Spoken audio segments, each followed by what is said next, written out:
اب پولیس عدالت دیکھیں، موٹر وے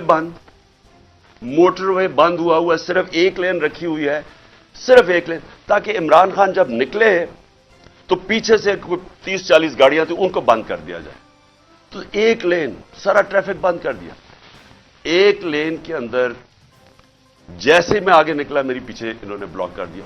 پولیس کی نفری، ایف سی کھڑی ہوئی ہے وہاں، ادھر سے میں آگے گیا، ادھر آگے لوگ آگے ریسیو کرنے کے لیے، ان کے ساتھ ہم آگے آہستہ آہستہ۔ اب میں نے پہنچنا ہے عدالت، اب سوچیں کہ وہاں سے لے کے عدالت کے دروازے میں مجھے 4.25 گھنٹے لگے پہنچنے میں۔ کیوں؟ کیونکہ راستے میں پہلی پولیس آئی، اس کے بعد ہم تھوڑا آگے گئے، آگے دیکھا پھر پولیس ریجر وہ کھڑے ہوئے ہیں ایف سی، ادھر پھر انہوں نے ٹینک وہ لگائے ہوئے تھے کنٹینرز۔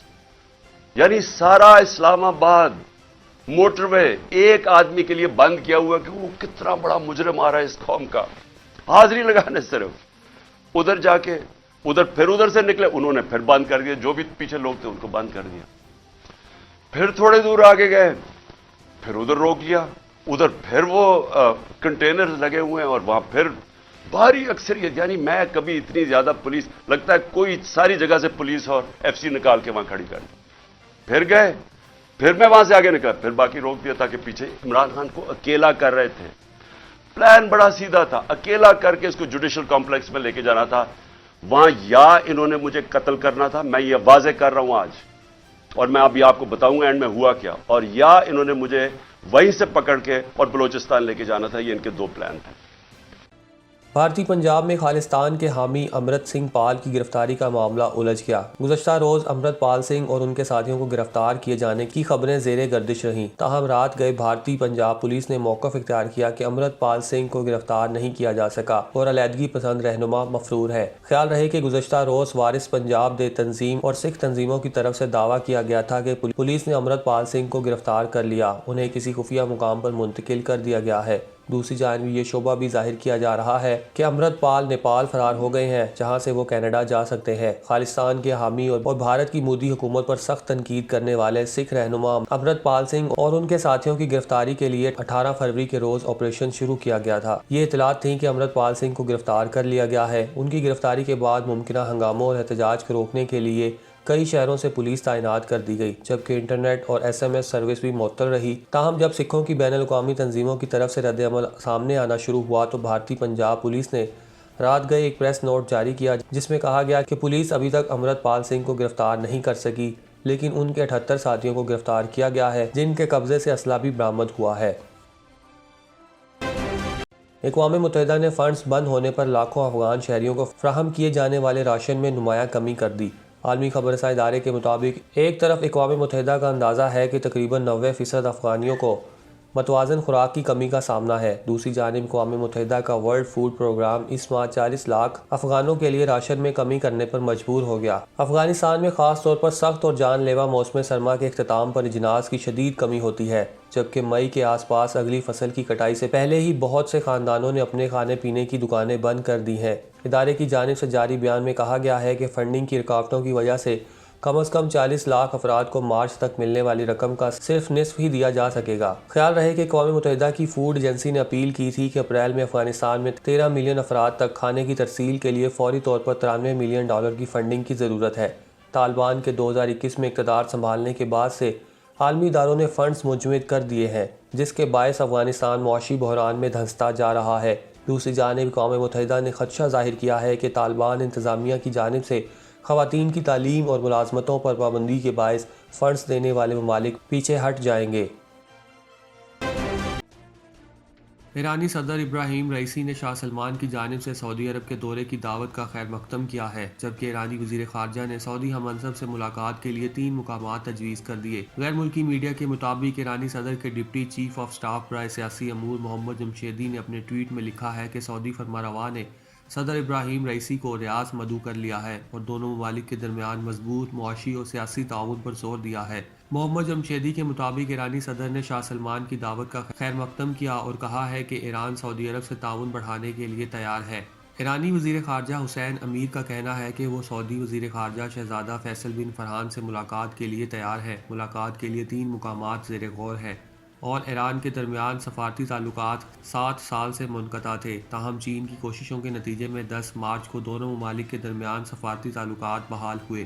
تاہم تعلقات کی بحالی کے بعد دونوں ممالک میں ایک دوسرے کے سفارتخانے فعال ہو جانے کا امکان بھی ہے۔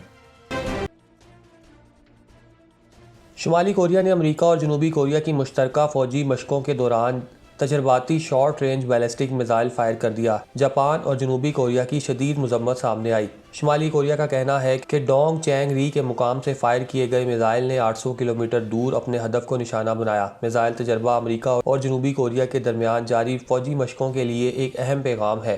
شمالی کوریا کی جانب سے میزائل فائر کرنے کے بعد امریکہ نے کورین پینسلوینا میں B-1B اسٹریٹجک بومبر تعینات کر دیا، تاہم جنوبی کورین حکام کا کہنا تھا کہ بومبر کی تعیناتی کا فیصلہ پہلے سے طے شدہ تھا۔ اس کا جنوبی کوریا کے تازہ میزائل لانچ سے کوئی تعلق نہیں ہے۔ جنوبی کورین حکام نے بیلسٹک میزائل ٹیسٹ لانچ کی شدید مذمت کرتے ہوئے اسے اقوام متحدہ کی سلامتی کونسل کی قراردادوں کی واضح خلاف ورزی قرار دیا۔ دوسری جانب جاپانی میڈیا نے دعویٰ کیا ہے کہ کورین پینسلوینا میں جاپان اور امریکہ کی مشترکہ فوجی مشقیں بھی جاری تھیں۔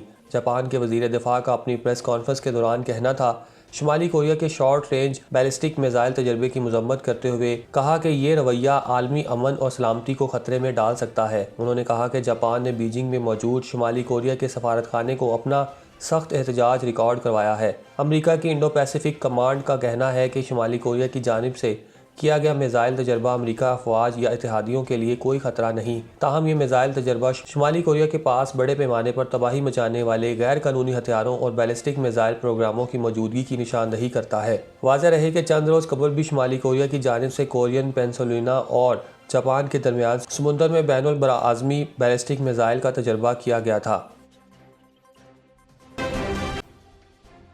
امارات اسلامیہ کی حکومت نے افغانستان میں دیگر پابندیوں کے بعد اب بھنگ کاشت کرنے پر بھی پابندی عائد کر دی۔ افغان طالبان کے امیر اور سپریم لیڈر ہیبت اللہ خونزادہ کی جانب سے جاری کردہ حکم نامے کے مطابق ملک بھر میں بھنگ کی کاشت ممنوع قرار دی گئی ہے۔ خلاف ورزی کی صورت میں بھنگ کی فصل تلف کر دی جائے گی اور کاشتکاروں کے خلاف شرعی قوانین کے تحت کارروائی کی جائے گی۔ طالبان رہنماؤں کی جانب سے جاری کردہ بیان میں کہا گیا ہے کہ عدالتوں کو حکم نامے کی خلاف ورزی کے مرتکب افراد کے خلاف شرعی قوانین کے تحت کارروائی کرنے کی ہدایت کی گئی ہے۔ اقوام متحدہ کے مطابق افغان کاشتکار سب سے زیادہ پوست کی فصل کاشت کرتے ہیں۔ 2010 میں افغانستان افیم، چرس اور ہیروئن فراہم کرنے والا سب سے بڑا ملک بن گیا تھا۔ اقوام متحدہ کی ڈرگ ایجنسی کی رپورٹ کے مطابق افغانستان میں سالانہ 10 سے 24 ہزار ہیکٹر رقبے پر بھنگ اور پوست کی فصل کاشت کی جاتی تھی۔ افغانستان کے 34 میں سے 17 صوبوں میں منشیات کی فصلوں کی سب سے زیادہ کاشت ہوتی ہے۔ کہا جاتا ہے کہ اقتدار میں آنے سے قبل طالبان جنگجوؤں نے پوست کی کاشتکاروں پر ٹیکس کے نفاذ اور اسمگلروں کو محفوظ راہ گزر فراہم کرنے کے عوض کروڑوں ڈالر کمائے۔ واضح رہے کہ افغانستان میں چرس، افہیم اور ہیروئن کی تجارت سے اس کے ہمسایہ بشمول پاکستان بھی شدید متاثر ہوئے ہیں، جہاں ہر سال بڑی مقدار میں منشیات اسمگل کر کے پہنچائی جاتی ہیں۔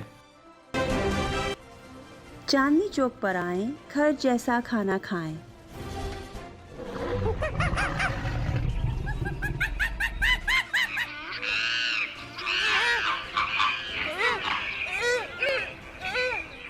برانکس زو کی سیر کو آنے والے ہمارے کرم فرما چاندنی چوک کے ذائقے اور لذت سے خوب آشنا ہیں۔ چاندنی چوک برانکس ساڈا ریسٹورینٹ ہے، حلال چاندنی چوک پلیز آؤ اتنے دا فوڈ ٹیسٹ کرو۔ عرصہ دراز سے کاؤنٹی میں رہنے والے حلال دیسی کھانوں کے شوقین بھی صرف چاندنی چوک ریسٹورنٹ کو ہی ترجیح دیتے ہیں، اس لیے کہ ہمارے کھانے بالکل گھر جیسے ہوتے ہیں۔ 2570 Bronx route avenue, Bronx, New York 10469۔ Order کے لیے مظفر بھائی سے رابطہ کیجیے 718-325-5859۔ چاندنی چوک پر آئیں، گھر جیسا کھانا کھائیں۔